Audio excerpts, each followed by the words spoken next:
Allez, on parle des marchés boursiers et du marché boursier allemand, le DAX 30. Pourquoi? Parce qu'il y a un engouement, mais comme pour d'autres marchés européens, qui peine à trouver des justifications théoriques. Bonjour, Frau Véronique Riche-Flores, comment ça va? Bonjour David. Elle est économiste et présidente du cabinet Ref Research. Les performances du marché boursier allemand, pourquoi on s'y intéresse? Vous sortez un papier, là, c'était vendredi, qui pour vous peine à se justifier, mais il fait 25% de hausse depuis le début de l'année, le DAX 30, l'équivalent du CAC 40 en France. Le CAC fait pareil, les marchés, l'Eurostoxx fait plus 23. Qu'est-ce qui vous dérange avec le marché allemand là? Qu'est-ce qui vous prend à vous en prendre à nos voisins? Qu'est-ce qui me prend Warum denn nicht? On sent bien que autour des espoirs d'une reprise d'économie allemande, finalement, il y a une espèce d'engouement des marchés en général européens. On pourrait dire pareil pour le CAC 40 ou pour d'autres. On pourrait dire pareil pour le CAC, mais la France a un peu moins le rôle de locomotive dans la zone euro, même si ses performances sont effectivement plutôt au rendez-vous. Et on sait bien que derrière ce qui se passe sur le marché allemand, finalement, il y a toute une psychologie d'une économie allemande qui aurait passé ses points bas, qui réamorcerait une croissance plus forte, et parce que finalement, là, on a l'espoir d'un accord commercial sino-américain, dont on sait que les conséquences sur le front du commerce mondial sont de première importance pour l'Allemagne. Donc effectivement, qui est l'économie la plus ouverte de la zone euro. Tout à fait. Derrière cette performance du DAX, finalement, il y a toute une histoire que nous racontent les marchés qui me semble... Histoire à laquelle vous ne croyez pas trop? Alors, c'est pas forcément... À la limite, on peut débattre. Que l'économie allemande ait touché son point bas, je dirais c'est probablement recevable, c'est probablement le scénario le plus probable. Pardon pour la répétition. Après, qu'est-ce qui se passe? Qu'on a payer des actifs au prix où on les paye aujourd'hui, qui nous suggère effectivement un scénario de reprise, de véritable reprise, alors là, il y a... Mais ce n'est pas cohérent avec l'idée qu'il y aurait une espèce de mini-trêve entre Américains et Chinois, et donc ça permettrait au commerce mondial, qui montre d'ailleurs des signes aussi...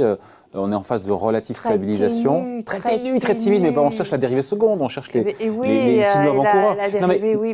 Et donc, ça serait bénéfique pour BMW et pour toute l'industrie allemande? Potentiellement, mais enfin, sous réserve que les problèmes de BMW soient liés je dis bien parce qu'il y a les images derrière vous.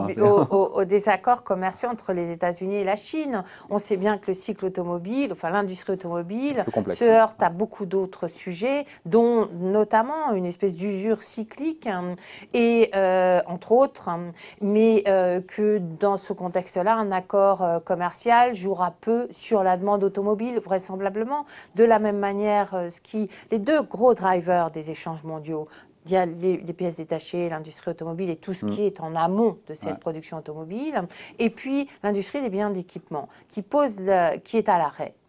Bien d'équipement, ce sont les robots, ce sont les et voilà, des biens d'investissement en fait. Et là s'adresse directement la question, pourquoi est-ce qu'on n'investit plus aujourd'hui? Bien évidemment que la guerre commerciale a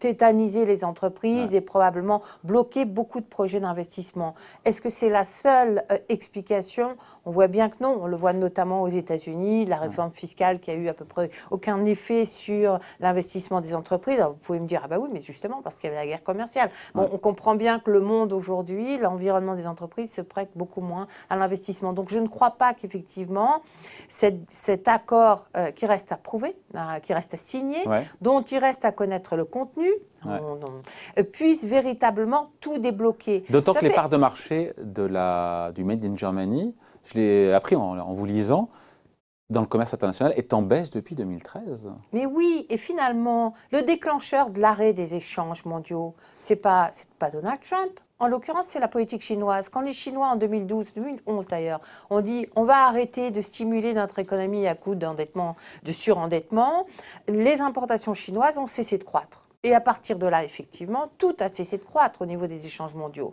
La demande d'investissement chinois, alors peut-être qu'elle pourrait être un petit peu mieux orientée dans l'industrie si on a moins ces pressions commerciales. Enfin, on sait aussi qu'il y a beaucoup d'excédents de production, encore, et toujours, et qu'il est peu vraisemblable que la demande chinoise reparte comme dans les belles années. Je pense notamment aux premières années de cette décennie qui étaient extrêmement favorables au commerce mondial et à l'Allemagne. Donc je crois que les marchés... Alors, il y a deux choses. La vérité, ce qui est plus gênant, c'est qu'on part, les marchés font comme si de rien n'était, on a de bonnes nouvelles, bon, contact, acceptons. Moins mauvaise. Ou moins mauvaise. Les taux d'intérêt sont très bas. Ouais. C'est en général l'argument qu'on nous rétorque, c'est ah ben oui, mais qu'est-ce qu'on peut acheter d'autre que des actions vu l'environnement en termes de taux d'intérêt. Et finalement, ça repart. Ça justifierait cette reprise. Sauf que pendant toute la période, la première moitié de l'année, durant laquelle les mauvaises nouvelles se sont accumulées en Allemagne, et elles ont été bougrement mauvaises, il faut quand même se rappeler qu'on a une production industrielle qui est en baisse de 5%, plus de 5% l'an, en Allemagne aujourd'hui. Eh bien, pendant toute cette période d'accumulation de mauvaises nouvelles, le marché n'a pas bronché, n'a pas baissé. C'est parce que le DAX, c'est un peu comme le CAC 40, elles sont moins dépendantes, les boîtes, les multinationales allemandes, moins dépendantes du marché allemand. Parce que justement, elles sont mondialisées et que, regardez l'activité en Allemagne. Ces mauvaises nouvelles venaient quand même largement de l'international. Donc là, on n'a pas... finalement, qu'est-ce qui a empêché que le DAX et les autres bourses réagissent à ce flot de mauvaises nouvelles? C'est la promesse des banques centrales d'être au rendez-vous.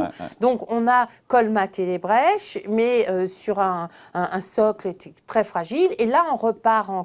Oh, très bien, parce que finalement, on vit tous mieux dans un premier temps, quand les marchés boursiers se portent bien, parce que ça montre un signe de confiance, qu'il y a quand même un petit peu d'effet sur la conjoncture économique, la décision éventuellement des entreprises. Le risque aujourd'hui, c'est qu'on aille surpayer des actifs et que demain, on le paye très cher au niveau économique. Les actions allemandes ne méritent pas qu'on les surpaye aujourd'hui parce que les espoirs sont ténus sur la guerre commerciale, que l'Allemagne perd des parts de marché, on l'a dit depuis maintenant plus de 6 ans, que tout le monde attend une politique budgétaire généreuse de la part des Allemands, mais c'est un truc d'économistes ou d'étrangers parce qu'apparemment, ils n'y sont pas prêts du tout, les Allemands. Absolument pas, rien ne bouge. Le problème a été mis sur la table au pire moment, celui où véritablement on parlait de risque de récession majeure. D'ailleurs, alors ce risque de récession a été mis de côté parce qu'on a fait du 0,1%, mais ça fait depuis début 2018, la croissance allemande est de, en moyenne, 0,1% par trimestre.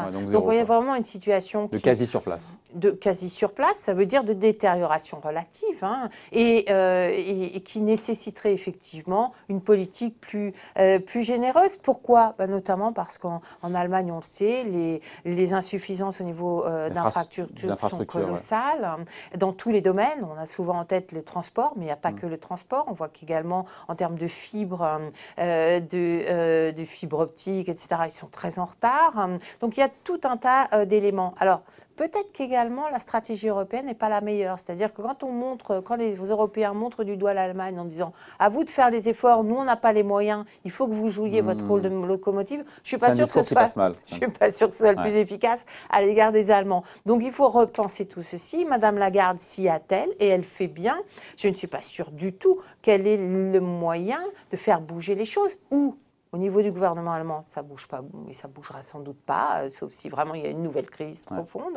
Et c'est véritablement au niveau de la Commission européenne qu'on espère que les choses bougeront et qu'il y aura là véritablement une politique européenne plus en phase avec ce qu'essaye de faire la Banque centrale européenne, qui aujourd'hui n'a plus de marge de manœuvre. Oui, ça on l'a répété à maintes reprises ici. Donc en gros, on finit là-dessus, Véronique, le niveau du DAX 30, donc de l'indice boursier allemand, n'est pas compatible selon vous avec l'évolution de la conjoncture allemande et qu'on voit, les marchés chaussent leurs lunettes roses en imaginant des plans budgétaires qui n'ont pas lieu d'être, un impact d'une mini-trêve entre Américains et Chinois qui n'est pas signé du tout et dont on verra que la portée risque d'être limitée, et d'une économie qu'on dit d'ailleurs allemande moins dépendante de son industrie. C'est vrai que les services se portent bien aussi. Les services se portent bien, ont plutôt bien résisté à l'écrasement de l'activité manufacturière.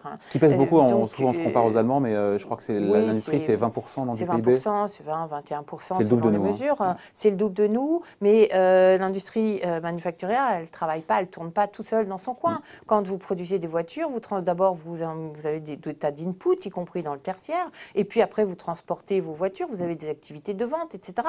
Tout ça est très, très intrinsèquement lié à l'activité manufacturière. Donc dire les services, finalement, peuvent résister, c'est vrai qu'il y a eu une relative résistance des services, sans doute parce que le niveau des taux d'intérêt est bas, la construction se porte pas trop mal, le marché de l'immobilier également. Vous avez également un vieillissement de la population qui a peut-être changé un petit peu les modes de consommation, en tout cas qui génère de nouveaux besoins.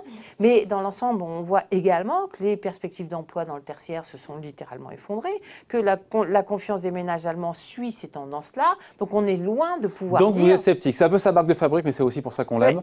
Vous êtes dubitatif, sceptique sur le fait qu'il y a un engouement de la part, encore une fois, des investisseurs sur le marché allemand qui peinent à trouver des justifications fondamentales. Je vous résume, c'est ça, hein. Exactement, et on le met au regard des indicateurs économiques, on regarde sur longue période comment évolue le DAX, par exemple, par rapport à un certain nombre d'indicateurs économiques, et on voit qu'on est dans une zone qu'on n'a jamais connue, et qu'à chaque fois qu'on s'est longtemps, durablement éloigné de ces zones moyennes, eh bien, il y a correction derrière, et c'est pour ça également que je suis assez, voilà, que je m'exprime sur ce sujet, parce que je pense que les mois à venir pourraient être plus compliqués que ce qu'on suggère aujourd'hui. Voilà qui est clair. Merci Frau Véronique Rich-Flores, donc présidente du cabinet économiste et présidente du cabinet RF Research. Merci beaucoup. Merci Tchuss. David.